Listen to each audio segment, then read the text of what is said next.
ఇవాళ మన వర్షాలకు రోడ్లని గుంతలు పడ్డాయి. చిన్నకోడూరు పోతే మనకు మెట్టుబండల కాడ ఎంత గుంత పడ్డది లేదు. నంగునూరు దిక్కు పోతే గుంతలు పడ్డాయా లేవా? మన వెంకటాపూర్ దిక్కు పడ్డాయా లేవా? గుంతలు ఊడిసే తెలివి లేదు దీనికి. కనీసం రోడ్లు గుంతలు పడితే ఆయన కొమ్మచెట్టు ఉంటాడు ఇక నరకమంటే ఈ ఎంత దూరం అని నరుకుతాడు. ఏదైనా గుంత కనబడితే నాకు ఫోన్ చేయండి అన్నాడు. అసలు గుంత పడని రోడ్డు ఉందా ఈ రాష్ట్రంలో? నువ్వు వచ్చినాక ఏమన్నా ఒక్క గింత డాంబర్ పొక్కలనే ఊడిసినావా నువ్వు? డాంబర్ పోసి ఆగిపోయినాయి ఎక్కడ రోడ్లు అక్కడనే. ఆయన వాటర్లో నీళ్లు కలిపిండో ఇలా నీళ్లు కలిపిండో ఏమో కలిపిండిగా.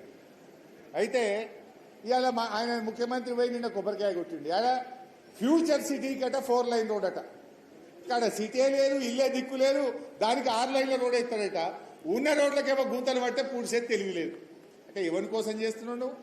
ఆడ నీ భూముల ధరలు పెంచడం కోసం వేస్తున్నావు, నీ కాంట్రాక్ట్ల కోసం చేస్తున్నావు. నువ్వు ఎక్కడ వేయాలి? వర్షాలు పడి బ్రిడ్జిలు కొట్టుకపోయినాయి, రోడ్లు ఖరాబ్ అయిపోయినాయి.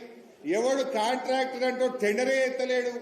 కనీసం ఈ రేవంత్ రెడ్డి ఈ పైసలు ఇస్తాడో ఇయ్యడో ఈ పర్సెంటేజీలు మాకు నడవేయని చెప్పి ఎవడు టెండర్ కూడా ఎత్తలేడు. టెండర్ వేసినా ఎవడు పని చేస్తలేడు. ఇదేమో ఇడిచిపెట్టిండు ఫ్యూచర్ సిటీకి రోడ్ ఎత్తా అంటాడు. ఉన్న రోడ్డు మంచిగా చేయాలి రేవంత్ రెడ్డి.